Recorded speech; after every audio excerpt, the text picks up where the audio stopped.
Hala, oy, excited kay ko mogamit aning steel electric whisk mga madi. Kaya nakakita ko sa promotion and ganyo ko nga dali ra lagi daw mo volume or mo double ang atong himuon nga mga Graham bar.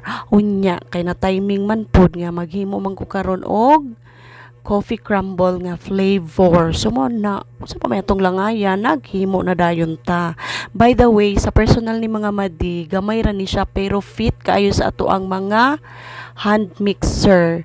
And yes, tinuod gyud ang promotion nga kanang ako wala pa na 3 minutes mga madi nagingana na dayon ang iyang volume o diba.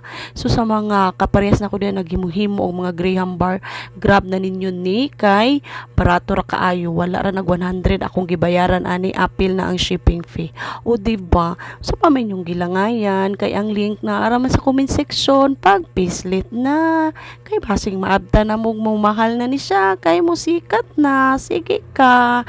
Maura to mga mati. Bye!